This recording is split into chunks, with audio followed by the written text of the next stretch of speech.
हाँ, ये आप देख रहे होंगे, एक नंबर आप देख पा रहे हैं मेरे हाथ स्क्रीन पे भी थोड़ा हाँ मेरे हाथ पे लिखा हुआ है। इसको बोला था कुहा नंबर। कुहा नंबर क्या होता है? ये यूनिवर्सल सपोर्ट नंबर होता है। मतलब आप लाइफ में जब भी किसी से आपको सपोर्ट मिलेगा तो उस आदमी का ये नंबर होगा। मूवी में आप रिटेक कर सकते हैं लेकिन लाइफ में आप रिटेक नहीं कर सकते। जब भुगत नहीं तो इनका क्या इंपॉर्टेंस है? एस्ट्रोलॉजी हुआ या न्यूमरोलॉजी हुआ, इनका इंपॉर्टेंस क्या है? जैसे जुड़वा बच्चे होते हैं, एक ही तारीख पर पैदा होते हैं, ठीक है, उसको हम न्यूमरोलॉजी में कैसे डिफाइन करेंगे? क्योंकि दोनों का हो सकता है भविष्य अलग हो, दोनों की लाइफ अलग हो, एक ही तारीख पर पैदा हुए हैं, तो उनको आप कैसे देखिए, sun is a leader, they are born leader, ठीक है। दूसरा चीज क्या है, उनको गवर्नमेंट जॉब मिलने के चांसेस ज्यादा रहते हैं, पॉलिटिकल बड़े लीडर हो सकते हैं। तीसरा और चौथी चीज, आप सभी लोगों का स्वागत है आज के इस खास एपिसोड में। आज का ये एपिसोड बेहद खास होने वाला है क्योंकि आज हमारे साथ में जो हमारे गेस्ट हैं वो है योगेश पांडे जी, जो एक विख्यात न्यूमरोलॉजिस्ट हैं। सर, सबसे पहले आपका बहुत बहुत स्वागत। धन्यवाद अभय जी टाइम देने के लिए और इस पॉडकास्ट में आमंत्रित करने के लिए। सर, आपका स्वागत है हमारे पॉडकास्ट में और आज हम बहुत कुछ जानेंगे, एक ऐसी विद्या जो आजकल बहुत ज़्यादा प्रचलन में है, न्यूमरोलॉजी। जी, आप आज ऐसा मान के चलिएगा कि मुझे न्यूमरोलॉजी के बारे में कुछ नहीं पता और आपको मुझे न्यूमरोलॉजी सिखाना है। एक आम आदमी या एक जो नॉर्मल पर्सन है जिसको न्यूमरोलॉजी के बारे में नहीं पता, वो हमारी ऑडियंस है जी। तो वो जानना चाहती है कि न्यूमरोलॉजी की मदद से हम अपने जो लाइफ है उसको कैसे चेंज कर सकते हैं जी। तो आज का हमारा यही मोटिव रहेगा। तो सबसे पहले मैं शुरुआत करना चाहूँगा जी, व्हाट इज न्यूमरोलॉजी? देखिए Abhay ji, numerology is nothing but part of astrology only. अब ये न्यूमरोलॉजी का जरूरत क्यों पड़ा? जब एस्ट्रोलॉजी था तो बेसिकली न्यूमरोलॉजी और एस्ट्रोलॉजी में फ़र्क ये है कि एस्ट्रोलॉजी इज़ ए वैदिक वे एंड न्यूमरोलॉजी बेसिकली अगर हम लोसो ग्रिड बोलें तो ये चाइनीज़ वे ऑफ एस्ट्रोलॉजी है और हमारा वैदिक न्यूमरोलॉजी भी है जो रिफ़र करता है। बट फ़र्क ये है कि यहाँ पे कुंडली हम जो एनालिसिस करते हैं पर्सन का वो हम एक ग्रिड के ऊपर करते हैं जिसको लोसो ग्रिड या वैदिक ग्रिड बोलते हैं। प्लेनेट का पोजीशन हम नंबर्स के ऊपर करते हैं। जैसे अगर मैं बेसिक्स का बात करूँ न्यूमरोलॉजी का तो 1 हम सन को मानते हैं क्योंकि अगर हम नेकेड आई से देखें तो सन ओनली प्लेनेट है जिसको हमको जो सबसे बड़ा दिखता है। बिल्कुल। दूसरे नंबर पे अगर नंबर 2 बात करें तो जो नेकेड आई से हम जिस प्लेनेट को देख सकते हैं या सेलेस्टियल बॉडी को देख सकते हैं वो मून है। मून है, ठीक है। तीसरे नंबर पे जुपिटर आता है। जुपिटर शायद आपको मालूम है या नहीं मालूम है, हमारे अर्थ की तरफ जितने भी एस्टेरॉयड आते हैं उसमें से 70% को जुपिटर अपने रोक लेता है, मतलब सुरक्षा करता है। तो इसीलिए हम लोग उसको गुरु बोलते हैं। गुरु मीन्स वो हमको प्रोटेक्ट करता है, ठीक है। चौथे नंबर पे फिर राहु आता है। राहु एक शैडो प्लेनेट है। फिर 5वें नंबर पे आपका जो है आता है मरकरी। मरकरी को हम प्रिंस बोलते हैं। Prince means he is lovely to everyone, he is darling to everyone, तो वो सबको प्रिय है। छठे नंबर पे वीनस आता है। वीनस भी एक बहुत बड़ा प्लेनेट है। उसके बाद फिर 7वें नंबर पे केतु आता है। केतु अगेन एक शैडो प्लेनेट है। फिर 8 नंबर शनि का है और 9 नंबर जो है वो आपका मंगल का है। तो ये जो है हमारा 0 to 9 प्लेनेट नंबर्स हमने दिए हुए हैं और depend upon the quality of the planets, वो नंबर्स जो आदमी की डेट ऑफ बर्थ में होते हैं उस डेट ऑफ बर्थ के हिसाब से उसका हम कैरेक्टरिस्टिक डिसाइड करते हैं। तो ये बेसिकली बेसिक फ़र्क है न्यूमरोलॉजी और एस्ट्रोलॉजी में। एस्ट्रोलॉजी में आपको date of birth, place of birth और टाइम ऑफ बर्थ चाहिए होता है।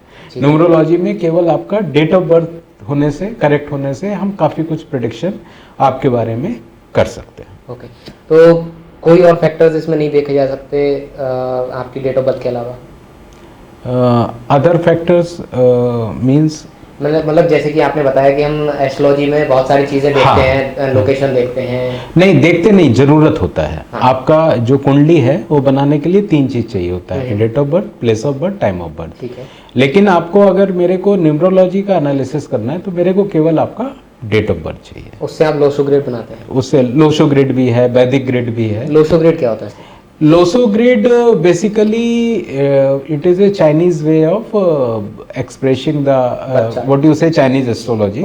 ऐसा बोला जाता है कि वहाँ पे कोई एक नदी है जिसके किनारे एक कछुआ निकला था जी। जब एक टाइम था वहाँ पे बहुत सूखा पड़ा हुआ था, तो उसके ऊपर एक ग्रिड 3x3 का बना हुआ था जिसपे कुछ नंबर्स लिखे हुए थे। वो नंबर्स ऐसे थे कि चाहे कोई भी रो और कॉलम हो, अगर आप उनका सम करेंगे तो 15 आता था। तो वो उसको वो लोग ने, और ये बोला जाता है कि जब ये कछुआ निकला उसके बाद वहाँ बरसात हुआ, तो इसके लिए उसको बहुत ही ऑस्पिशियस मानते हैं। और उसी ग्रिड के हिसाब से फिर ये लोगों का वहाँ पर एक साइंस बन गया कि वो अपना ग्रिड को मैप करते थे डेट ऑफ बर्थ के हिसाब से, फिर देखते थे कि कौन सा नंबर सॉर्ट हो रहा है, वो नंबर सॉर्ट के हिसाब से उसका हम लोग बहुत सारे प्रेडिक्शंस करते थे, जो सॉर्ट नंबर है उनको कैसे लाया जाए।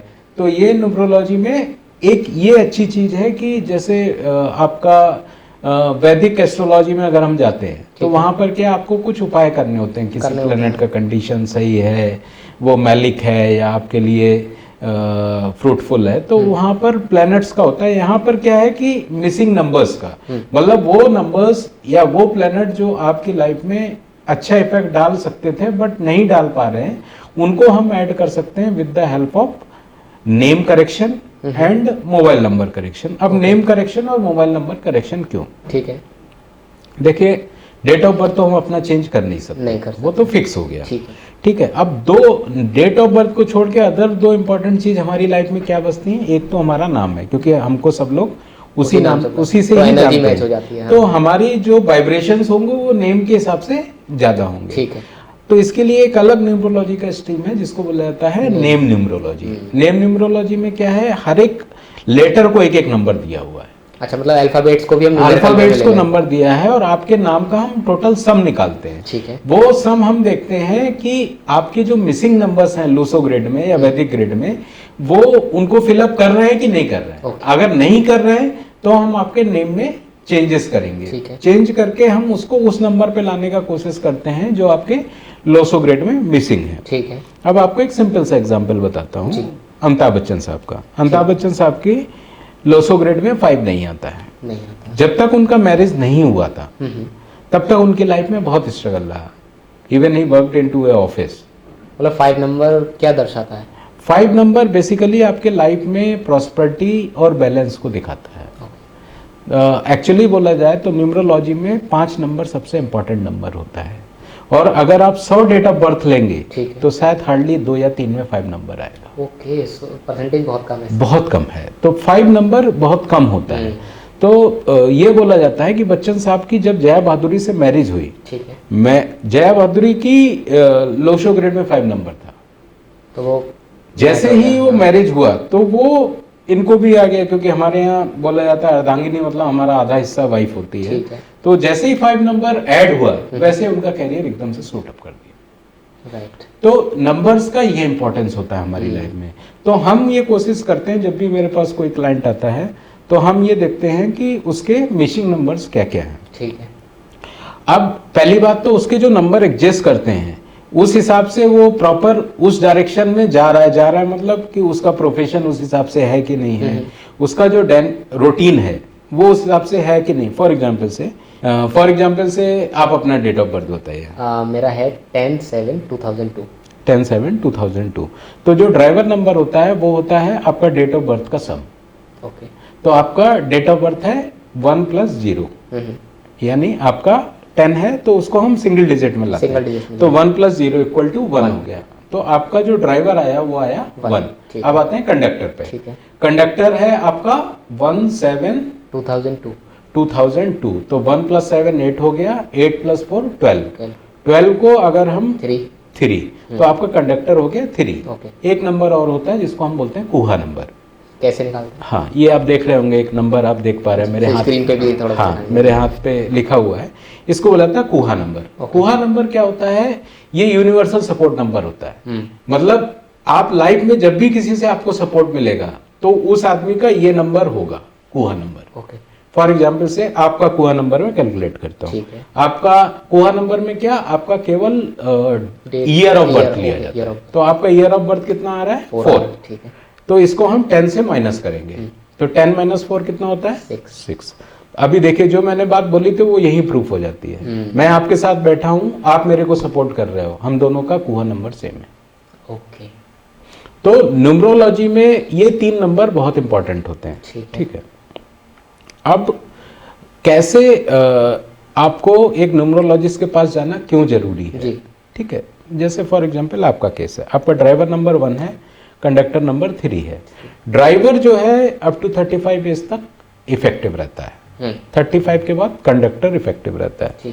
ठीक है। इसका प्रैक्टिकल रीजन ये है कि आपको लाइफ में जो कुछ करना होता है वो 35 साल तक आप एक प्लेटफॉर्म सेट कर चुके होते हैं। उसके बाद फिर वो प्लेटफॉर्म को खाली आगे बढ़ाना है। कंडक्टर मीन्स उसको जैसे हाँ, जैसे फॉर एग्जांपल इसको प्रैक्टिकल टर्म में समझिए, एक फ्लाइट जब टेक ऑफ करता है कुछ देर तक पायलट का जरूरत होता है। जैसे ही फ्लाइट स्टेबल हो गया वो ऑटो पायलट में उसको डाल दिया जाता है, चलता रहता है।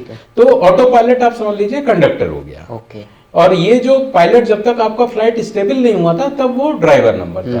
अब आपका ड्राइवर नंबर 1 है, मतलब ये है कि आपके अंदर सन की सारी क्वालिटी है। ओके। अब सन की क्वालिटीज क्या होती है? सन की पहली क्वालिटी है sun is a leader, they are born leader. ठीक है। दूसरा चीज क्या है? उनको गवर्नमेंट जॉब मिलने के चांसेस ज्यादा रहते हैं, पॉलिटिकल बड़े लीडर हो सकते हैं वो। तीसरा और चौथी चीज है कि वो लोग कभी भी किसी के नीचे काम नहीं करेंगे। वो उनको हमेशा जहां भी रहेंगे वो अपना डोमिनेंस में रहेंगे। रिलेट कर पा रहा हूं मैं। हाँ, वो उनको किसी के भी नीचे काम करना पसंद नहीं होता है। ये 1 नंबर वालों का क्वालिटी होता है। अब आपका कंडक्टर है 3। अब मान लीजिए आपका कंडक्टर 3 है। 3 क्या होता है? बृहस्पति। अब बृहस्पति क्या है? बृहस्पति गुरु है।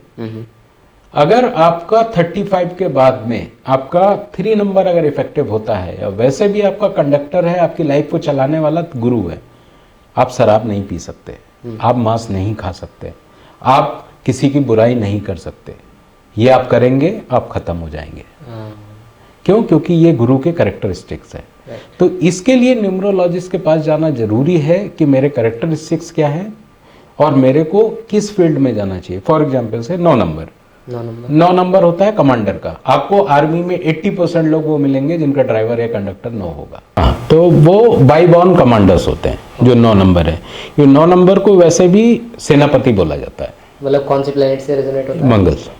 मंगल मींस ऊर्जा, मंगल मींस पावर, मंगल मींस डिसिप्लिन, मंगल मींस कमांडिंग अथॉरिटी। तो जो 9 नंबर है वो नॉर्मली वो कमांडिंग अथॉरिटी होता है और उनको उसी प्रोफेशन में ही जाना चाहिए। जैसे कि 1 नंबर है, 1 नंबर नॉर्मली वो देखेंगे तो वो कोई भी ऑर्गेनाइजेशन हो, they will be into leadership position. अगर पॉलिटिक्स में है तो भी, अगर किसी ऑफिस में भी काम करते हैं तो भी, किसी के अंडर भी काम करते हैं तो भी वो मानेंगे नहीं ऊपर वाले की बात, वो अपना ही चलाएंगे, क्योंकि ये क्वालिटी है सन की। सन मतलब 1 नंबर जो होता है उसको किंग बोलते हैं, तो वो किंग के हिसाब से ही रहेगा। ठीक है। 9 नंबर को सेनापति बोलते हैं, तो वो कमांडर ही रहेगा। ओके।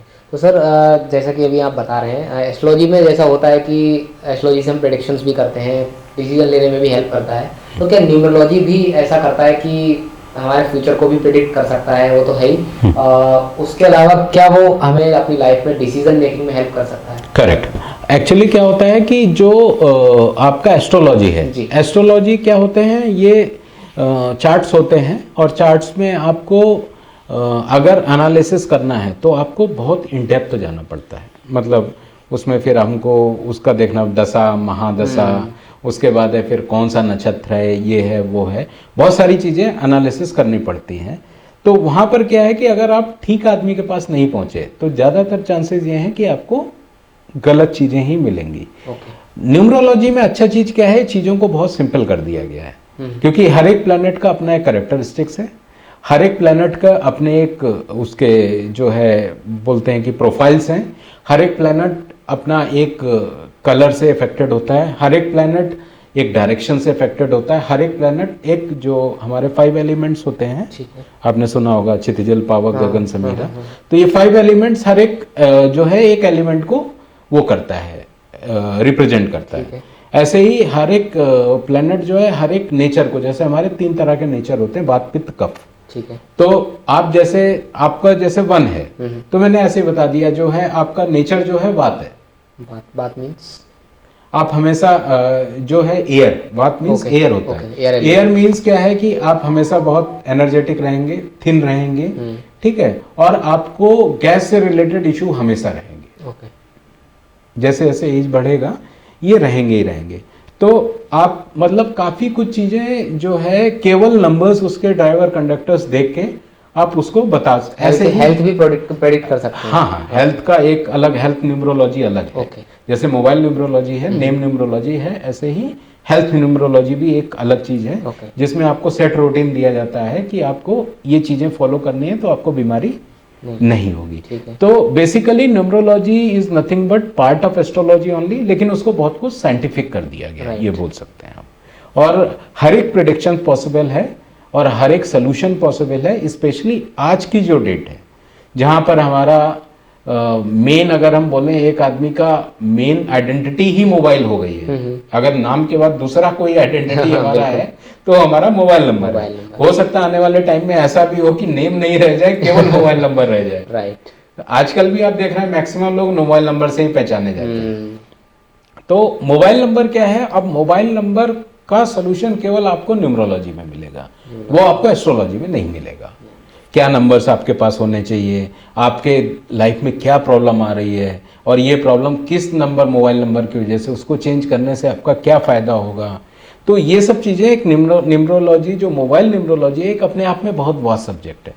और ये मतलब इसका इफेक्टिवनेस आप इससे समझ लीजिए, अगर आप लाइव कोई भी सिम लेने जाते हैं, आपको लास्ट में 3 बार 5 चाहिए, उस सिम का कॉस्ट आज की डेट में 45 से 50 हज़ार रुपए है। Okay. अगर यही आपको 4 बार 5 चाहिए तो वो सिम का कॉस्ट 2.5 से 3 लाख रुपए है। Okay. तो आप इससे समझ सकते हैं कि मतलब नंबर्स का जो वाइब्रेशंस है वो कितना इंपॉर्टेंट है और वो उसका कॉस्ट कितना ज्यादा है। They are called VIP numbers. VIP numbers. तो वो मतलब एक हमारे यहाँ कहावत होती है इंग्लिश में, आपने शायद सुना भी हो, कि एस्ट्रोलॉजी या न्यूमरोलॉजी जो भी है, अकल्ट साइंस बोलते हैं, तो बोला जाता है occult science doesn't matter for the millionaires, Okay. But millennials do follow. But it matters for the millionaires. Okay. तो कहने का मतलब ये है कि आप लाइफ में जैसे जैसे ऊपर जाते जाएंगे ना, ये सब चीजें आपके लिए बहुत ज्यादा मैटर करती हैं। मतलब ये है कि आप अपने भरोसे एक लिमिट तक पहुंच सकते हैं, उस लिमिट को क्रॉस करने के बाद आपको हाँ, तो ये सब चीजों का बहुत ध्यान रखना पड़ता है। राइट। तो इसके लिए जो आप देखेंगे ना, आदमी कब इसकी तरफ भागता है, जब आदमी को लगता है कि नहीं यार मेरा लाइफ में ब्लॉकेज खत्म ही नहीं हो रहा। तो उसके लिए ये सब चीजें बहुत जरूरी होती जाती हैं। तो मेरा ये मानना है कि हर एक आदमी को कोई बेसिक एजुकेशन में जाने से पहले या आपको कोई भी फील्ड में जाने से पहले उसको एक बार किसी भी अच्छे न्यूमरोलॉजिस्ट से जरूर उसको रिफ़र करना चाहिए। रिफ़र करने के बाद उसको देखना चाहिए कि क्या नेम चेंज पॉसिबल है, क्योंकि देखिए नेम चेंज अगर आप मेच्योर हो गए हैं, आप मतलब मान लीजिए 12th पास कर लिए, तो नेम चेंज बहुत टिपिकल प्रोसेस है। ओके। मतलब वो लगभग आपका 5 से 10 हज़ार रुपये का खर्चा आएगा एक नेम चेंज प्रोसेस में। फिर उसको जाके आपको आधार कार्ड सेंटर में अपडेट कराना, आधार कार्ड सेंटर के बाद फिर आपको जाके पैन कार्ड में अपडेट कराना, फिर बैंक में जाके अपडेट कराना, फिर आपका जो है और सब चीज़ें हैं, ड्राइविंग लाइसेंस है, ये तो एक ही बहुत टफ प्रोसेस है। अच्छा, आधार कार्ड में 2 बार ही नेम चेंज अलाउड है। तो बेटर है कि अगर वो बच्चा है पहली बार में अच्छा कर ले, तो अगर पहली बार में ही आप किसी अच्छे आदमी के पास पहुंच जाते हैं और उसका नेम करेक्शन वगैरह कर लेते हैं, तो उसके लाइफ में ब्लॉकेज कम होंगे, उसके लाइफ में स्ट्रगल्स कम होंगे और वो ज़्यादा स्मूथली चल पाएगा। तो इसके लिए मेरे हिसाब से जितना एस्ट्रोलॉजी जरूरी है उतना ही ये सब भी रिफर करना जरूरी है। बेस्ड ऑन न्यूमरोलॉजी अभी जो वेस्टर्न कंट्रीज है उन्होंने बहुत सारे कोर्सेज डेवलप कर लिए हैं। जैसे कि एक टेस्ट होता है, मेरे को अभी नाम नहीं याद आ रहा है, वो किड्स को टेस्ट लेते हैं वो, it is pure based on the numerology. उस टेस्ट के बेस पे वो डिसाइड करते हैं कि स्कोर के बेस पे कि उसको किस फील्ड में बच्चे को जाना चाहिए। ओके, मतलब एजुकेशन और गाइडेंस के लिए, करियर गाइडेंस के लिए भी जरूरी है। तो ये बहुत जरूरी है कि आप एक न्यूमरोलॉजिस्ट से किसी भी बच्चे को, अगर कोई एजुकेशन में जा रहा है किसी भी फील्ड में जा रहा है, तो एक बार आप रिफर जरूर करें। मोबाइल नंबर लेने से पहले एक बार आप जरूर रिफर कर लें, व्हीकल लेने से पहले एक बार जरूर रिफर कर लें, क्योंकि ये सब चीज़ें हैं जो आपके साथ लाइफ लॉन्ग रहने वाली हैं। तो कहीं उनकी वजह से आपकी लाइफ में ब्लॉकेज ना हो, तो इसके लिए वो सब चीज़ें जरूरी, जो काम बिलेनियर्स करते हैं मेरे हिसाब से आज की डेट में सबको करना चाहिए। बिल्कुल राइट। अब हम इसी को न्यूमरोलॉजिस्ट के साथ चेंज कर दें कि न्यूमरोलॉजिस्ट के पास कब जाना चाहिए, जब हमें कोई समस्या हो तब जाएं या फिर हमें एक रूटीन चेकअप में रहना? नहीं, मेरे हिसाब से आपको प्रॉब्लम, कोई भी प्रॉब्लम हो इससे पहले ही आपको न्यूमरोलॉजिस्ट के पास जाना चाहिए। एक रूटीन चेकअप में रहना? रूटीन चेकअप नहीं, एक बार जाना है केवल आपको। हाँ, मतलब ये कि कोई काम शुरुआत हम करने जा रहे हैं, हाँ। तब हम एक बार चले जाएं, उसके बाद में फिर गाइडेंस हमें मिल जाए। देखिए, एक बहुत फेमस डायलॉग है किसी डायरेक्टर का कि मूवी में आप रिटेक कर सकते हैं लेकिन लाइफ में आप रिटेक नहीं कर सकते। तो यहाँ पर रिटेक के चांसेस होते नहीं हैं। तो आपको जब भी आप जा रहे हैं, आपका बच्चा है या आप मान लीजिए आप कोई नया बिजनेस स्टार्ट करने जा रहे हैं, आप कोई नया मोबाइल नंबर लेने जा रहे हैं, आप कोई नई गाड़ी लेने जा रहे हैं, तो मेरा ये मानना है कि आप न्यूमरोलॉजिस्ट को रिफ़र करें, प्रॉपर गाइडेंस लें, उसके बाद ही मूव करें, क्योंकि आप स्पेशलाइज नहीं है उस फील्ड में, मेरा ये मानना है। तो स्पेशलाइज आदमी जो है उसका हेल्प जरूर लेना चाहिए। सर कुछ एक दो एग्जांपल्स देके बताइए कि कौन से बेस्ट कॉम्बिनेशंस रहते हैं ड्राइवर और कंडक्टर के? ड्राइवर और कंडक्टर के जो बेस्ट रहते हैं वो आपका 1 और 9 बेस्ट हैं। ओके। सबसे अगर बेस्ट बोलूँ 1 और 9 है दोनों, मतलब एक तरीके से 1 है। हाँ, 1 क्या है, 1 किंग है, 9 कमांडर है। तो अगर कमांडर किंग के पीछे चलता है, 1 ड्राइवर 9 कंडक्टर बेस्ट है। ओके। उसके बाद दूसरा सेकंड बेस्ट है आपका 1 और 5। ठीक है, ठीक है, 1 किंग 5 प्रिंस। ठीक है, 5 के साथ कोई भी नंबर फिट होता है। 5 वो उसको बैलेंस कर देगा। हाँ, 5 उसको बैलेंस करता है क्योंकि 5 लोसो ग्रिड में मिडिल में आता है। तो 5 के साथ आपका जो है कोई भी नंबर आएगा, 5 8 नहीं आना चाहिए, बाकी और सारे नंबर 4 और 8 और 7 ये राहु, 4 जो होता है राहु, 8 शनि और 7 आपका केतु। ठीक है। तो ये 3 नंबर थोड़ा सा माने जाते हैं, उतने लकी नहीं है। बट ये मेरा ये मानना है कि ऐसा नहीं है, शनि भी कुछ हालात में जरूरी होता है। क्यों जरूरी होता है? शनि का जो होता है ना, शनि आपको एक न्याय का देवता माना जाता है। ठीक है, ठीक है, न्यायिक देवता जज है, जज के सामने कोई नॉर्मली जाना पसंद नहीं करते हैं। बट लाइफ में आपको अगर एक्चुअल आप देखेंगे, जो लाइफ में ऊपर उठे हैं लोग मेहनत करके, वो सब शनि वाले हैं। एग्जाम्पल आपके सामने है मिस्टर नरेंद्र मोदी, उनका ड्राइवर नंबर 8 है, कंडक्टर नंबर 5 है। ओके। ठीक है, अब 35 साल तक ड्राइवर इफेक्टिव था। अच्छा। तो आपने देखा उन्होंने लाइफ में किस लेवल पे स्ट्रगल किया है। अभी उनका कंडक्टर जो है वो 5 है। अब बैलेंस लाइफ चल रही है। हाँ, तो 5 जो है आप देख रहे हैं पूरा अभी उनके लाइफ को बैलेंस कर दिया जी। ठीक है, ये बात अलग है कि उनकी वाइफ नहीं है, बच्चे नहीं है, वो स्ट्रगल फेस का ही पार्ट था। हाँ, बट वो जो बोलते हैं ना, जो प्लेटफॉर्म था वो बन चुका था। राइट। बट वो जो उन्होंने उस टाइम में स्ट्रगल किया, वो स्ट्रगल आज उनको जो है दे रहा है, शोहरत दे रहा है, जो भी बोले, इतने बड़े लीडर हैं। तो मेरा ये मानना है कि नॉर्मली जो कॉम्बिनेशन अच्छे नहीं माने जाते हैं, दैट इज 3-7 ओके 4-8। मेरा खुद का 4-8 है। अच्छे नहीं माने जाते हैं। हाँ, ये अच्छे, बहुत अच्छे इसलिए नहीं माने जाते हैं कि 4 क्या होता है, 4 राहु होता है। राहु का क्या होता है, नीचे का धड़ नहीं होता है, आपको मालूम होगा, ऊपर का धड़ होता है। तो मतलब थिंकिंग एबिलिटी। हाँ, तो वो क्या करेगा, वो आपको बहुत ज्यादा दिमाग में थॉट्स लाएगा, ओवर थिंकिंग बहुत ज्यादा करवाएगा, आपको अननेसेसरी का स्ट्रेस देगा, मतलब नहीं है उसका भी स्ट्रेस दे देगा आपको। अच्छा। हाँ, बट ये तो हो गया निगेटिव एस्पेक्ट। ठीक है। अब इसका पॉजिटिव एस्पेक्ट क्या है, ये लोग नॉर्मली जो 4 वाले होते हैं, ये वो चीजें कर जाते हैं जो दूसरे नहीं कर पाते। फॉर एग्जाम्पल से थॉमस एल्वा एडिशन, मतलब फिर इनको वही है ना, इंट्यूशन पावर भी मिलेगी, बहुत हाई होता है। 4 वालों का इंट्यूशन पावर बहुत हाई होता है, और ये लोग कई बार ऐसी सारी चीजें सोच जाते हैं जो नॉर्मल लोग नहीं सोच सकते। ठीक है। और 8 जो कंडक्टर है, 8 क्या है, 8 जैसे ये तो हो गया कि आपको ये ओवर थिंकिंग करेगा। शनि आपको बोलेगा कि जमीन पे रहो। शनि आपको बोलेगा कि आपको कोई भी चीज में लाइफ में आसानी से नहीं मिलने दूंगा, आपको हर एक चीज के लिए स्ट्रगल करना पड़ेगा। बट सेम टाइम शनि आपको लाइफ में बहुत सारी चीजें सिखाता भी है, डिसिप्लिन सिखाता है। तो आपको वो डिसिप्लिन भी सिखाएगा कि हाँ आपको लाइफ में ग्रो करना है तो मेरे को ये प्रोसेस से जाना पड़ेगा। तो ड्राइवर है जिसका बॉडी नहीं है, और कंडक्टर है जो बोलता है कि ग्राउंड से अटैच रहो, इसीलिए 4 और 8 थोड़ा सा टफ माना जाता है। बट बहुत पर्सनालिटी हैं हमारे यहाँ, जैसे पटेल साहब हैं, उनका 4-8 था, अमित शाह हैं, तो रहता है, मतलब ये है। बट हाँ उतना अच्छा नहीं है जितना अच्छा लाइफ 5-5 वालों का होगा, 6-6 वालों का होगा, 5-6 वालों का होगा। 6 का मतलब होता है लग्जरी है, लग्जरी, ठीक है, मतलब उसको लग्जरी मिलेगा कहीं से आए। फॉर एग्जाम्पल से मेरे बेटे का 6-6 है। मैं अपनी लाइफ में फर्स्ट टाइम फ्लाइट में, जब मेरा उम्र था 27 साल, तब मैं बैठा था। वो जब 2 साल का था तब फ्लाइट में बैठा था। ये फर्क है, दोनों तरफ 6 आ गया ना। हाँ दोनों तरफ लग्जरी इधर भी इधर भी। हाँ, तो वो लग्जरी उसकी लाइफ में अल्टीमेट लग्जरी रहेगा। और लग्जरी भी छोटे मोटे लेवल का नहीं, जैसे फिल्म स्टार्स होते हैं, बड़े बड़े क्रिकेटर्स हैं, प्लेयर्स हैं, ये लोग 6-6 वाले होते हैं, 6-6 या 2-6। तो ये कॉम्बिनेशन कैसा है, क्योंकि कहावत में कहा जाता है 36 का आंकड़ा, 3 और 6 का कॉम्बिनेशन कैसा है?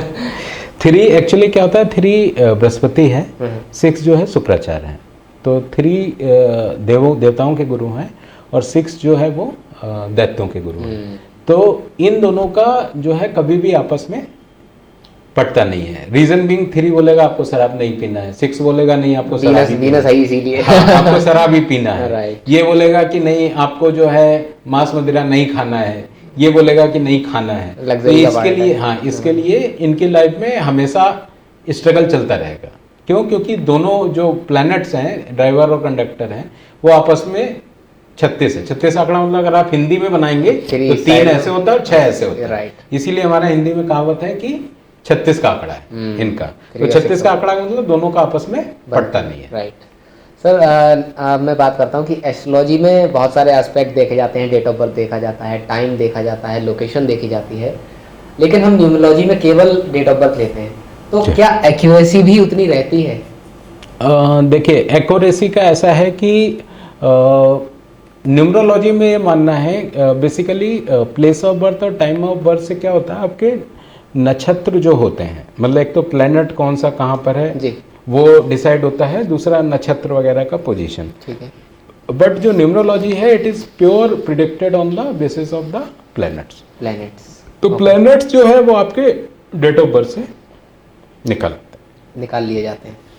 ओके तो सर, जैसे कि अभी आपने बताया कि हम मिसिंग नंबर्स को पूरा करने के लिए अपना नेम न्यूमरोलॉजी पे जाते हैं, मोबाइल न्यूमरोलॉजी पे जाते हैं, तो क्या कार का जो नंबर प्लेट होता है उससे भी कुछ हो सकता है? हाँ बिल्कुल होता है। देखिए अगर आपके इवन व्हीकल का कलर भी मैटर करता है, क्योंकि हर एक प्लैनेट जो है वो एक कलर से एसोसिएटेड है। फॉर एग्जाम्पल से आपका 4 नंबर है, 4 आपका ब्लू से एसोसिएटेड है, 3 नंबर आपका येलो है, बृहस्पति, हाँ। आपका 2 नंबर मून है, वाइट कलर है, 1 आपका सन है, रेड कलर है।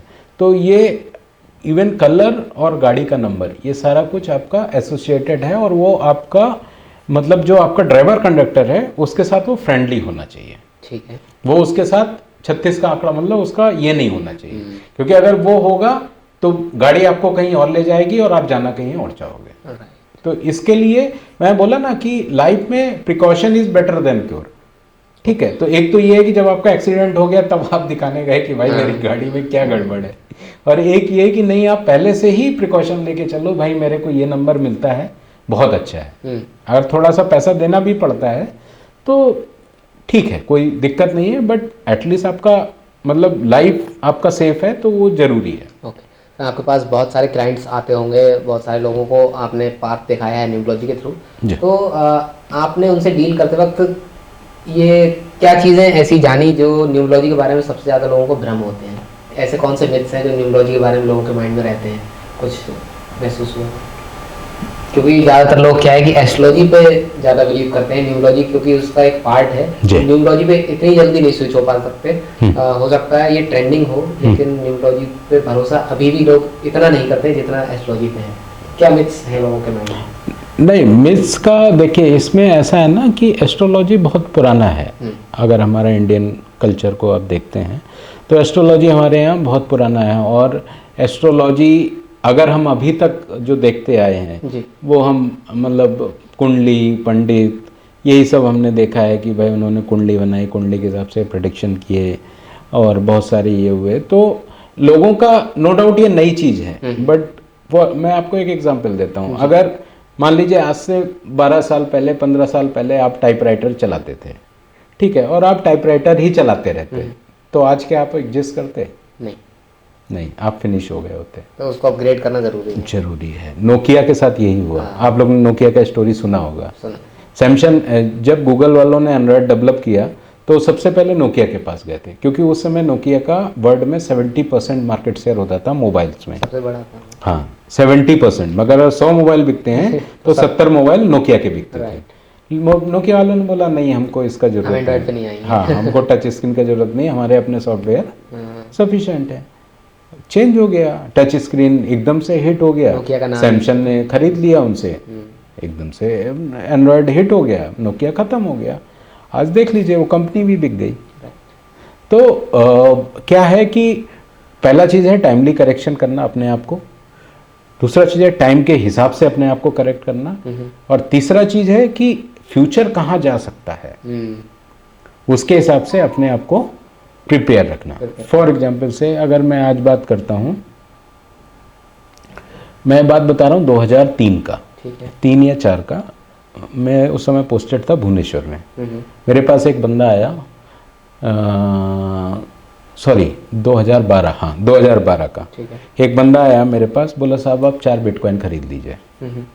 ठीक है, अब उस समय बिटकॉइन हुआ करता था शायद मेरे हिसाब से 3,000 रुपये का, 3 या 4,000 रुपये का हुआ करता था। तो मैंने बोला पता नहीं यार क्या होता है ये, किस लिए बिटकॉइन है। मेरे को लगा नहीं ये सब कुछ फ्रॉड है। अब तुम सोचो अगर उस समय मैंने 10 बिटकॉइन भी खरीद लिए होते तो आज मेरा वर्थ 10 करोड़ रुपए होता। राइट। तो इसीलिए टाइमली डिसीजंस लेना जरूरी होता है, ये ध्यान में रखते हुए कि फ्यूचर क्या हो सकता है। समझ गए? तो इसके लिए ये सब चीज़ें बहुत ज़रूरी हैं। तो सर न्यूमरोलॉजी में क्या ये चीज़ें भी होती हैं, क्योंकि जिस तरीके से एस्ट्रोलॉजी को हम देखते हैं, एस्ट्रोलॉजी में दशाएं होती हैं, महादशाएं होती हैं, अंतरदशाएं होती हैं, 7.5 ढैया, ये सारे कॉन्सेप्ट होते हैं। तो क्या न्यूमरोलॉजी में भी ऐसा होता है? क्योंकि न्यूमरोलॉजी अभी आपने बताया कि हम प्लैनेट्स के ऊपर डिपेंड होकर करते हैं। जो आपका वैदिक न्यूमरोलॉजी है, मतलब आपका चाइनीज न्यूमरोलॉजी में दशा, महादशा, अंतरदशा नहीं होती हैं, लेकिन वैदिक न्यूमरोलॉजी में होती है। वो हमारा इंडियन है, और वैदिक न्यूमरोलॉजी ऑल पुट टुगेदर बहुत डिफरेंट है आपका चाइनीज़ न्यूमरोलॉजी से। उसमें ये सारी चीज़ें होती हैं, and it is as good as your kundli जो आप बनाते हैं वैसे ही है। बट अगेन मेरा जो चाइनीज़ न्यूमरोलॉजी है, या जो हम बोलें कॉमन न्यूमरोलॉजी है, ये एक पर्टिकुलर मोमेंट या पर्टिकुलर टाइम पे प्लैनेट का इफेक्ट देखने की बजाय ये देखता है कि ओवरऑल वो प्लैनेट का इफेक्ट आपके लाइफ पे क्या होगा। और दूसरा चीज है कि वो प्लैनेट के हिसाब से आप लाइफ में अलाइंड हैं कि नहीं है, आप उस प्रोफेशन में जा रहे हैं कि नहीं जा रहे हैं। राइट। और तीसरा चीज वो ये देखता है कि जो मिसिंग नंबर्स हैं, वो मिसिंग नंबर्स हम कहाँ से आपके इसमें डाल सकते हैं, जो कि एस्ट्रोलॉजी में नहीं है। एस्ट्रोलॉजी में आपका मिसिंग प्लैनेट का कोई भी वहां पर ये नहीं है, मतलब आप प्लेनेट को इधर उधर नहीं कर सकते ना, लेकिन इसमें हम नंबर्स ऐड कर सकते हैं। हाँ, यहाँ पर प्लेनेट आप ऐड कर सकते हैं, लेकिन एस्ट्रोलॉजी में प्लेनेट ऐड करने का कोई ऑप्शन नहीं होता है। हाँ, वो आपको ये बता देंगे कि भाई ये आपका खराब है, बृहस्पति खराब है, तो आप बृहस्पति का व्रत चालू कर, मतलब ये उसको स्ट्रॉन्ग या वीक कर सकते हैं। हाँ, लेकिन मतलब आप नया नहीं कर सकते। हाँ, नया कोई नंबर आपकी हम एस्ट्रोलॉजी में चार्ट में बैठा दें, वो नहीं होता है। ये प्लस पॉइंट है न्यूमरोलॉजी। हाँ, ये न्यूमरोलॉजी में ये होता है कि उसका इफेक्ट आपकी लाइफ में कहीं से भी आने लगे, चाहे आपकी वाइफ से आने लगे, चाहे आपकी मोबाइल नंबर से आने लगे, चाहे आपके कार नंबर से आने लगे। क्या बिजनेस पार्टनर से भी आ सकता है? बिजनेस पार्टनर से भी आ सकता है।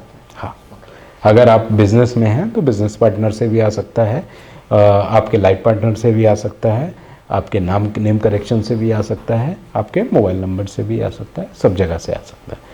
क्या न्यूमरोलॉजी का इफेक्ट फैमिली पर भी रहता है, कंबाइंड अगर हम देखें? देखिए, इसमें 2 चीज़ें हैं। पहली चीज़ है कि अगर मान लीजिए फॉर एग्जांपल से आपकी फैमिली का मैं एग्जांपल लेता हूँ, ठीक है। आपकी फैमिली में मान लीजिए 4 लोग आपके ऊपर डिपेंडेंट हैं, वो फाइनेंशियली इंडिपेंडेंट नहीं है, ठीक है। ठीक है, तो नो डाउट आपकी अर्निंग कैपेसिटी पर भी उनकी लाइफ डिपेंडेंट होगी, क्योंकि आप जितना प्रॉस्पर होंगे, आप जितना तरक्की करेंगे, उसी हिसाब से वो लोग तरक्की करेंगे। तो आपके न्यूमरोलॉजी का फर्क नो डाउट उनकी लाइफ में है। ठीक है। दूसरा ये है कि फाइनेंशियली सब लोग इंडिपेंडेंट है, ठीक है, तो ठीक है, फिर वहाँ पर इंडिविजुअल मैटर करेगा क्योंकि सब लोग फाइनेंशियली, बट जो आपका रिलेशनशिप है वो रिलेशनशिप का अलाइनमेंट अगर वो नेम नंबर करेक्शन नहीं करते हैं तो वहाँ पर दिक्कत आएगी। तो ये 2 कंडीशंस हैं। राइट। अगर फाइनेंशियली आप पे डिपेंडेंट है तो यस, आपका पूरा न्यूमरोलॉजी उनके ऊपर इम्पैक्ट करेगा। ओके। उनका भी आपके ऊपर इम्पैक्ट करेगा, ऐसा नहीं बोल सकते कि उनका नहीं करेगा। तो क्या ये जो आपने फैक्टर्स बताए हैं कि डिपेंड करता है नहीं करता है, क्या ये उनकी लोशो ग्रिड में शो होता है? मतलब वो लोग आपके ऊपर डिपेंडेंट है। हाँ, जैसे कि अभी आपने बताया कि अगर वो फाइनेंशियली इंडिपेंडेंट नहीं है, वो मेरे ऊपर डिपेंड है, हाँ, तो क्या ऐसा आप उनकी लोशो ग्रिड में देख करके प्रेडिक्ट कर सकते हैं कि वो लोग मेरे ऊपर डिपेंड हैं? वो लोग एम्प्लॉयड हैं कि नहीं है? हाँ। नहीं, ये नहीं कर सकते। नहीं कर सकते। नहीं। मतलब फैमिली का हम नहीं देख सकते, इंडिविजुअल हम सबका। हाँ, इंडिविजुअल हम बता सकते हैं। मतलब देखिए क्या है कि 2 चीज़ें होती हैं, एक बोला जाता है कि कर्म फल और दूसरा होता है कर्म। कर्म, ओके। ठीक है, तो कर्मा आप करेंगे नहीं करेंगे ये प्योरली आपका कॉल है। जैसे जो मेरे गुरु थे न्यूमरोलॉजी के, वो मेरे को हमेशा बोला करते थे कि एक आदमी की लाइफ में केवल 30% चीज़ें ही फिक्स होती हैं, 70% चीज़ें वो आदमी के अपने हाथ में होती हैं, और वो ये 70% जो है वो इतना पावरफुल है कि ये 30% को ओवरकम कर सकता है। आपने बहुत लोग देखे होंगे जो बहुत पॉवर्टी से हैं लेकिन आज बहुत ऊपर हैं बिकॉज ऑफ कर्मा ओनली। तो ऐसा नहीं है कि कर्मा का इंपॉर्टेंस कभी भी खत्म नहीं होता। आप देखेंगे बहुत अच्छे चार्ट्स हैं लोगों के लेकिन कुछ नहीं है। मैं एक्चुअली न्यूमरोलॉजी के साथ पामिस्ट्री भी देखता हूँ। पामिस्ट्री में एक टर्म होता है जिसको बोला जाता है money triangle. Money triangle, okay, money triangle, हाँ, ठीक है। मनी ट्रायंगल अगर आप 1000 हाथ देखेंगे तो 2 या 3 हाथ में होगा, ओके, नहीं होता है। बट मैंने ऐसे भी लोग देखे जिनके हाथ में अंबानी से बड़ा, मुकेश अंबानी से बड़ा मनी ट्रायंगल है, उनके घर में खाने को भी दिक्कत है। ऐसा क्यों? कर्मा। तो कर्म, जो कर्मास हैं उनका इंपॉर्टेंस कभी लाइफ में खत्म नहीं होता है, वो आपको करना ही पड़ेगा। भगवान श्री कृष्ण ने खुद बोला है कर्मण्येवाधिकारस्ते, कर्म से आप भाग नहीं सकते।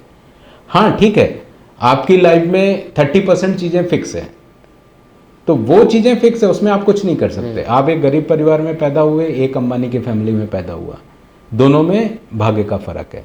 ठीक है, आप जो है एक आदमी जो है वो पैदा हुआ, उसके एक्सीडेंट हुआ, हाथ पैर कट गए, कुछ नहीं कर सकते आप, क्योंकि ये प्योर आपका जो बोला जाता है ना कि पिछले जन्म का जो बोलते हैं ना प्रारब्ध बोलते हैं, ये प्रारब्ध है आपका। ओके, हाँ, तो आप प्रारब्ध का कुछ नहीं कर सकते, वो आपको भोगना ही पड़ेगा। मतलब इवन आप समझ लीजिए भीष्म पितामह जैसे आदमी को भोगना पड़ा, तो हम आप क्या हैं? राइट। आपको मालूम है रामकृष्ण परमहंस, काली माता इनको खुद आके खाना खिलाती थी। उनको भी प्रारब्ध भोगना पड़ा, उनकी कैंसर से डेथ हुई थी, उनको थ्रोट कैंसर था। उनको उनके एक शिष्य ने बोला भी कि आप तो इतने बड़े ही हैं, तो आप तो इसको जब चाहे ठीक कर सकते हैं। बोले कर सकता हूँ, बट मैं उसके रूल्स को नहीं बदल सकता। उसके रूल यही है कि आपको प्रारब्ध भुगतना पड़ेगा। राइट। तो वो आपको उसके थ्रू जाना ही पड़ेगा, उसमें कोई कुछ नहीं कर सकता।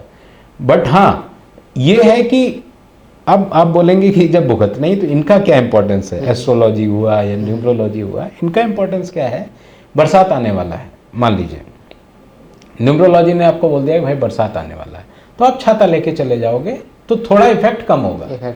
ऐसा नहीं आप गिले नहीं होगे, गिले आप होगे, बट उसका इफेक्ट कम होगा। दूसरा चीज क्या होता है कि जब मैंने आपको बोला कि बरसात आने वाला है, तो आप क्या होते हैं, मेंटली प्रिपेयर हो जाते हो उस चीज के लिए, भुगतने के लिए, प्रारब्ध भी भुगतने के लिए मेंटली प्रिपेयर। हाँ, तो आप क्या है कि आप उसको भुगतने के लिए तैयार हो जाते हो कि आप, हाँ अभी मतलब ये है। जैसे मैं एक सबको एक स्टोरी सुनाता हूँ। मेरे एक गुरु भाई हैं जी, तो वो MBBS डॉक्टर थे। ठीक है। तो मेरे गुरु ने उनको बोला कि भाई अब आप जॉब छोड़ दीजिए। तो उन्होंने बोला कि क्यों, मतलब क्या हो गया, ये तो मेरा अच्छा खासा प्रैक्टिस चल रहा है। बोला 3 साल बाद आपका ये सब कुछ ख़त्म हो जाएगा। तो उन्होंने छोड़ दिया। फिर मैंने उनसे एक दिन पूछा कि क्या बताया गुरुजी ने, क्या होने वाला था। बोले उन्होंने ये बोला कि आपके हाथ ऑपरेशन के टाइम में एक पेशेंट का डेथ हो जाता और आपका डिग्री भी जाता, आपको जेल भी हो सकती थी, ठीक है, और क्रिमिनल रिकॉर्ड भी आपके अगेंस्ट में बन सकता था। तो इसके लिए गुरुजी ने बोला कि छोड़ दो। मतलब वो आपसे जाना था, वो चला गया। हाँ। अभी आपका इज्जत से चला गया, ये आप बेइज्जत होके जाता। राइट, मतलब ये पहले से ही डिसाइडेड था कि आपकी जॉब जानी है। अब वो क्या है, न्यूमोलॉजी ने आपकी इज्जत से उसको छुड़वा दिया। ठीक मतलब ये है कि आपको वो, ये है कि आपको उसको जो झेलने का ये है, वो आप उसको झेल पाओगे। समझ गए। ओके।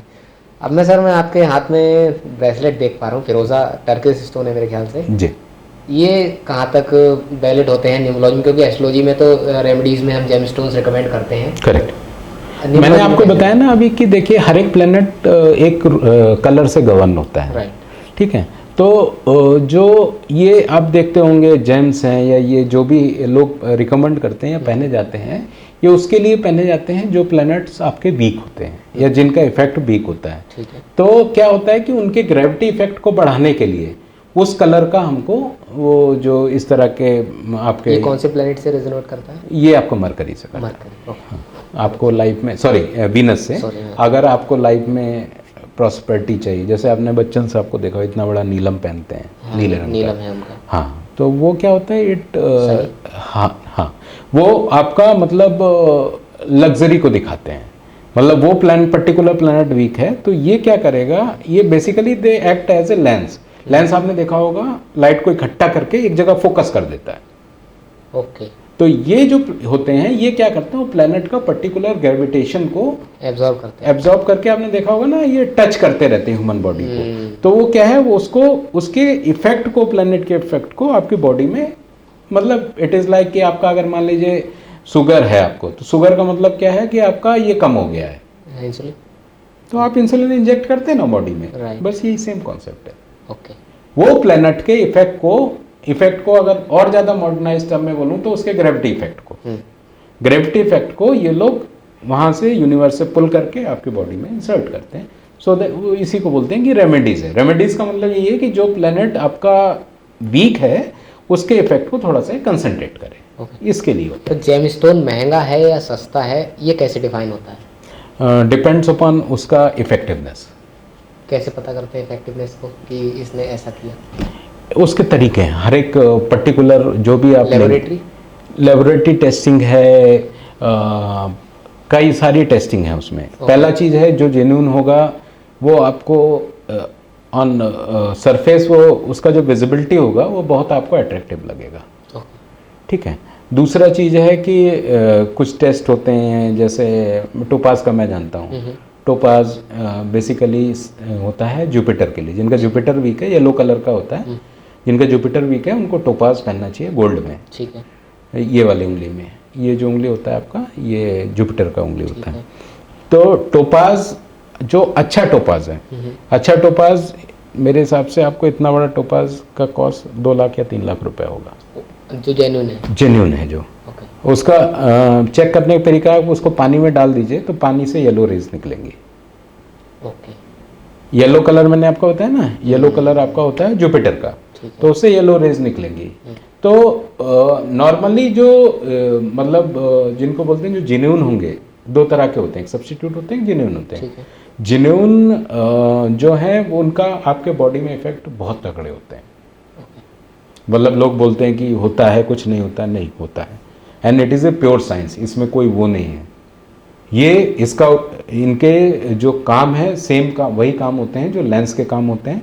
लेंस क्या करता है, लाइट को लेता है, कंसंट्रेट करके एक जगह पे भेजता है। ये जो जम्स हैं वो भी वही काम करते हैं, उस पर्टिकुलर कलर की ग्रेविटेशनल इफेक्ट को अट्रैक्ट करते हैं और आपकी बॉडी में उसको इंजेक्ट करते हैं, ताकि वो जो प्लैनेट, उस पर्टिकुलर प्लैनेट की वजह से आपकी जो डिफिशियंसी है बॉडी में वो खत्म हो जाए। ओके। तो सर एक न्यूमोलॉजिस्ट जैसे आप हैं और कोई अगर न्यूमोलॉजिस्ट के पास जाना चाहता जी। है और कोई न्यूमोलॉजी, बहुत सारे लोग सीखना भी चाहते हैं, न्यूमोलॉजी को एज अ करियर लेना चाहते हैं और न्यूमोलॉजी की मदद से अपनी लाइफ को बेटर भी करना चाहते हैं, करेक्ट। तो एक अच्छे न्यूमोलॉजिस्ट के पास वो कैसे जाएं? क्योंकि बहुत सारे लोग हैं जो एस्ट्रोलॉजी के साथ ही न्यूमोलॉजी भी प्रैक्टिस करते हैं, तो उनके लिए आप क्या कहना चाहेंगे? क्या वो प्योर न्यूमोलॉजिस्ट कहलाते हैं? हाँ, इसका एक जापान में एक बहुत फेमस स्टोरी है। जापान में 2 तरह के फाइटर होते हैं, एक को बोला जाता है समुराई, आपने देखे होंगे, ठीक है, और दूसरा फाइटर होता है जो वो पतली तलवार लेके निंजा। निंजा, ठीक है। अब समुराई स्टोरी क्या है, समुराई और निंजा में फर्क क्या है? समुराई किसानी भी करते हैं, टाइम पे युद्ध भी लड़ लेते हैं, नहीं तो घर के भी काम करते हैं। निंजा केवल लड़ाई करता है। अब आप बताओ दोनों में कौन इफेक्टिव होगा? निंजा।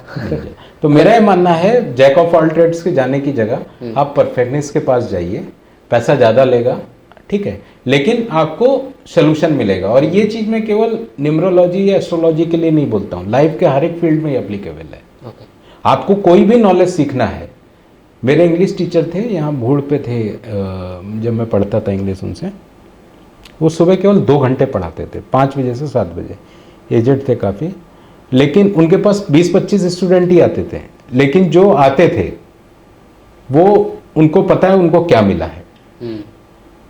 तो देखिए, आप जो अच्छे जो गुरु हैं या जो उस एरिया में मास्टर है, मैं कहता हूँ उनके पास आपको जाना चाहिए, बजाय इसके कि भाई इसको ये, हाँ इसको ये भी आता है, ये भी आता है, वो भी आता है।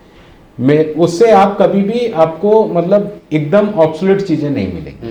तो ज़रूरी ये है कि आप जो स्पेशलिस्ट है उसी के पास ही जाइए। इसीलिए आप देखेंगे डॉक्टरी में चाइल्ड स्पेशलिस्ट बना, ENT स्पेशलिस्ट बना।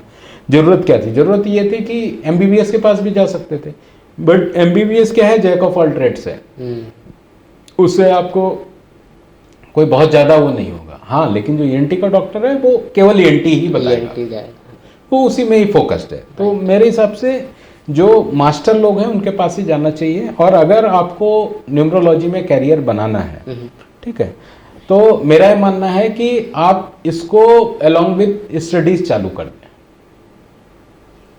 क्योंकि न्यूमरोलॉजी अपने आप में बहुत बड़ा सब्जेक्ट है, धीरे धीरे कवर कर पाएंगे। हाँ, आप ये सोचे कि 1 महीने में सीख लेंगे, 2 महीने में सीख लेंगे, नहीं होगा। ये प्रैक्टिस की तरह है। हाँ, ये बस खाली आप थोड़ी बहुत चीज़ें सीख लेंगे। न्यूमरोलॉजी, परफेक्ट न्यूमरोलॉजिस्ट वो है जो आपकी गाड़ी का नंबर देखेगा और आपके कैरेक्टरिस्टिक बता देगा। जिस बंदे का कॉल आ रहा है उसके खाली लास्ट के 6 डिजिट देखेगा और वो बता देगा कि ये बंदा आपसे क्या बात करेगा। तो ये न्यूमरोलॉजी है, बट उस लेवल पे पहुंचने के लिए आपको टाइम चाहिए। इसीलिए मेरे ख्याल से किसी भी एस्ट्रोलॉजिस्ट या न्यूमरोलॉजिस्ट से हम बात करते हैं तो यही बताते हैं कि मैं इस फील्ड में प्रैक्टिस कर रहा हूँ। करेक्ट। ये नहीं बोलते कि मैं एस्ट्रोलॉजर हूँ। हाँ, मैं इस फील्ड में प्रैक्टिस कर रहा हूँ। तो प्रैक्टिस एक अलग चीज़ है और मास्टर होना एक अलग चीज़ है। तो आपको मेरे हिसाब से इंडिया में जो अभी ज़रूरत है वो ज़रूरत है मास्टरी की। यहाँ पे जैक ऑफ ऑल ट्रेड्स बहुत हैं, लेकिन मास्टर्स कम है। ओके सर, मैं एक लास्ट क्वेश्चन आपसे पुटअप करूँगा। जैसे जुड़वा बच्चे होते हैं, एक ही तारीख पर पैदा होते हैं, ठीक है, उसको हम न्यूमरोलॉजी में कैसे डिफाइन करें? क्योंकि दोनों का हो सकता है भविष्य अलग हो, दोनों की लाइफ अलग हो, एक ही तारीख पर पैदा हुए हैं, तो उनको आप कैसे? देखिए, आपने सुना होगा कि जो जुड़वा बच्चे होते हैं उनका बॉडी का कलर, बॉडी का स्ट्रक्चर, फेस सब कुछ मैच करता है।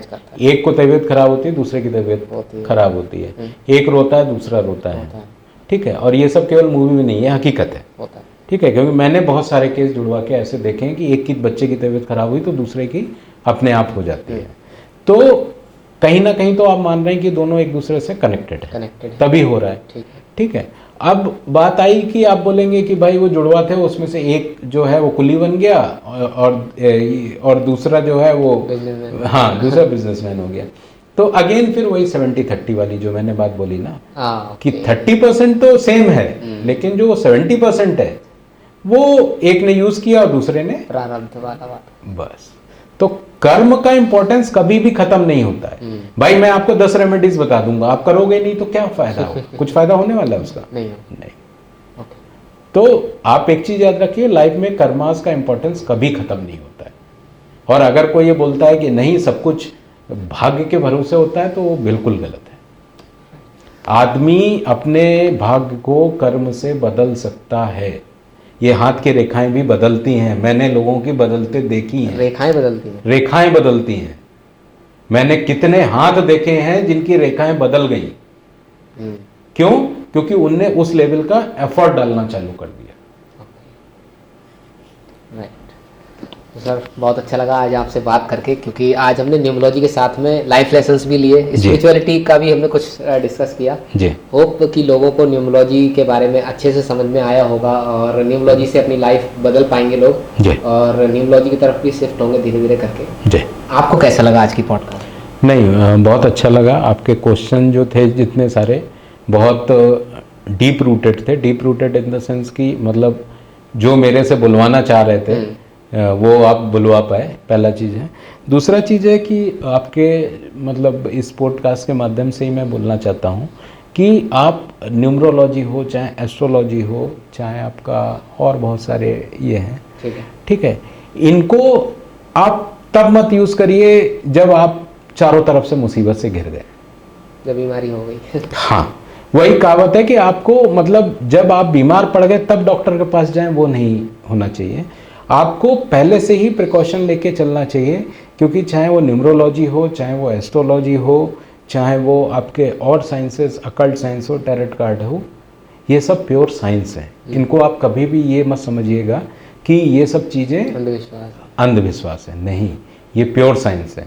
और मैं दावे के साथ कहता हूँ, इंडिया में आज चंद्र ग्रहण का टाइम, सूर्य ग्रहण का टाइम, जो एक आदमी यहाँ पतरा देख के बता सकता है, वो चीज़ अमेरिका में नासा बताता है। वहाँ देख करके, वहाँ हम नीचे देख के बताते हैं। हमारे यहाँ एक घर में बैठ के एक पतरा देख के वो चीज़ एग्जैक्ट प्रिडिक्ट करता है, इतनी तारीख को इतने समय से है, इतने तारीख को इतने समय से होगा। और ये सब ऐसा नहीं है कि ये सब अपने आप हो गया। हमारे ऋषि मुनि थे जिन्होंने अपना पूरा जिंदगी इसी को डिस्कवर करने में गुजार दिया। लोग बोलते हैं कि अरे ये सब अंधविश्वास है, ये ऋषि मुनि क्या थे, तो मैं उनको एक ही जवाब देता हूँ, एक बार जरा ज़िंदगी भर शहर से दूर रह के एक झोपड़ी में रह के और रिसर्च वर्क करके दिखाओ। उन्होंने अपनी अपनी पूरी लाइफ को कंज्यूम कर दिया है लोगों के भला करने के लिए, कि भाई अगर मैं ये चीज़ आज डेवलप करके दूंगा तो इससे लोगों का भला होगा। उसके लिए अब उन्होंने अपनी पूरी लाइफ लगा दी, तब जाके ये हुआ है, ऐसे नहीं हुआ है। और आज भी मैं मानता हूँ कि हमारे यहाँ बहुत सारी चीज़, जैसे ये आपने अभी पूछा, ये वाला क्या नाम है जो हम ये यूज़ कर रहे हैं, मणि रतन, ये सब जो है, ये लोग क्या समझते थे, मतलब लोग सोचते होंगे कि वो पहनने से कुछ हो जाएगा। नहीं, पहनने से नहीं होता है, उसके पीछे साइंस है जो अभी वेस्टर्न वर्ल्ड नहीं जानता है। वेस्टर्न वर्ल्ड को अभी वहाँ पहुँचने में टाइम लगेगा। फॉर एग्जाम्पल से अभी मैं आपको बताता हूँ, हमारे यहाँ हिंदू धर्म में माना जाता है कि सूर्य जो है वो 7 घोड़ों के रथ पे है, सूर्य चलता रहता है, ठीक है। जब ये डिस्कवर हुआ कि नहीं, पृथ्वी सूर्य के चारों ओर चक्कर लगाता है, ठीक है, तो वेस्टर्न वर्ल्ड हमारे ऊपर बहुत हंसा कि सूर्य चलता ही कहाँ है, सूर्य तो फिक्स रहता है। अभी ये लेटेस्ट जो है, लेटेस्ट डेवलपमेंट है, जब साइंस डेवलप इवॉल्व हुआ तो पता चला कि अकेले प्लैनेट ही स्टार के ऊपर नहीं घूमते हैं, स्टार भी आकाश गंगा का चक्कर लगाता है। तो सन भी घूमता है और सन के चारों तरफ सब प्लैनेट्स भी घूमते हैं। एक्चुअली पूरे यूनिवर्स में कुछ भी फिक्स नहीं है, सब रोटेट करते हैं, एक्सपेंड कर रहा है, सब एक्सपेंड करते हैं, और सब मूवेबल हैं, कुछ भी फिक्स नहीं। इवन हम बैठे हुए, हम फिक्स नहीं है, अर्थ अभी भी रोटेट कर रहा है। दूसरा एक बहुत बड़ा मिथ था, शायद आपने भी सुना होगा, भगवान का जो एक शुक्र अवतार हुआ था, आपने देखा होगा। अवतार में क्या होगा, आपने फोटो में देखा होगा कि जो बड़ा अवतार के उस पे आपका सींग पे अर्थ रखा हुआ है, पूरा अर्थ रखा हुआ है, और वो समुद्र से निकल के आ रहा है। तो लोगों का क्वेश्चन ये था कि समुद्र तो खुद अर्थ पे है, तो ऐसा कैसे पॉसिबल हुआ कि समुद्र से अर्थ निकल के आ रहा है, ठीक है। तो इस पे लोग बहुत मजाक बनाते थे। अभी शायद 6 महीने पहले का डेवलपमेंट है, नासा को एक बहुत बड़ा जो सोर्स ऑफ वाटर स्पेस में मिला है, हाँ, जो कि अर्थ का लगभग 250 टाइम्स है। ओके, तो आप सोच सकते हैं कि उसने अर्थ को ले जाके वहां पे डुबो दिया होगा। बट इसका मतलब क्या, पहले हमें मालूम नहीं था नहीं था कि पहले हम सोचते समुद्र मतलब अर्थ, हाँ। तो जब अर्थ पे समुद्र है तो समुद्र से अर्थ कैसे निकलेगी। तो वही कहने का मतलब है कि हमारे यहाँ बहुत सारी चीजें ऐसी हैं जो प्योर साइंस हैं, लेकिन उनको साइंस अभी डिस्कवर नहीं कर पाया है। राइट, साइंस जैसे जैसे डिस्कवर कर रहा है उन सब चीजों को वो बिलीव करना चालू कर रहा है। तो एक्चुअली जिसको बोला जाता है अंधविश्वास, तो यहाँ पर अंधविश्वास कुछ भी नहीं है। हाँ, लेकिन जब तक वो डिस्कवर नहीं होता है तब तक अंधविश्वास है, अदरवाइज वो साइंस है। राइट, इसीलिए उसको मतलब आकाश गंगा भी हम बोलते हैं। हाँ, हाँ। वो गंगा मतलब हाँ पानी है। तो इसके लिए वो सारी चीजें हमारे पूर्वज जानते थे। बस हमारे हिंदू धर्म में क्या है कि हमारे यहाँ चीजें राइटिंग में नहीं दी जाती थी। हमारे यहाँ एक कल्चर था, गुरु शिष्य परंपरा होती थी, जो वो जिसको सुटेबल समझते थे उसको वो शिक्षा देते थे, क्योंकि उनको चांसेस थे कि उनको ये डर रहता था कि कहीं मैं किसी गलत आदमी के हाथ में चली गई तो इसका मिसयूज हो सकता है। जैसे ब्रह्मास्त्र है, ब्रह्मास्त्र कुछ नहीं है, it is hydrogen bomb. But hydrogen bomb का भी एडवांस स्टेज है। क्यों है? ब्रह्मास्त्र को आप वापस ले सकते थे, लेकिन आपने एक बार एटम बम चला दिया तो आप वापस नहीं ले सकते। तो वो उसका भी एडवांस स्टेज है, वो सेवा तो वो अभी टाइम लगेगा साइंस को वहां तक पहुंचने में। लेकिन लोग बोले नहीं, ऐसा ब्रह्मास्त्र करके कुछ नहीं होता है। तो वो एग्जिस्ट करता है और अभी दिख रहा है आपको। राइट, क्योंकि अभी जैसे आप देखें कि लोग मतलब एक दूसरे कंट्री ये बोलते हैं कि नहीं, मतलब नो फर्स्ट यूज का पॉलिसी फॉलो करते हैं, इंडिया भी फॉलो करते हैं कि हम एटम बम फर्स्ट यूज नहीं करेंगे। ठीक है, तो उस समय में भी था जो आपका ब्रह्मास्त्र एक्सट्रीम कंडीशंस में यूज करते हैं, ब्रह्मास्त्र को चलाना अलाउड नहीं था। बोलते हैं कि जब अर्जुन ने चलाया अश्वत्थामा के ऊपर, तो अश्वत्थामा ने अर्जुन के ऊपर चलाया, तो स्वयं फिर बोलते हैं ब्रह्मा जी ने आके बोला कि वापस लो, अदरवाइज पूरा अर्थ खत्म हो जाएगा। आपस सामने सामने ब्रह्मास्त्र, हाँ, अगर दो ब्रह्मास्त्र सामने सामने रहेंगे तो पूरा अर्थ खत्म हो जाएगा।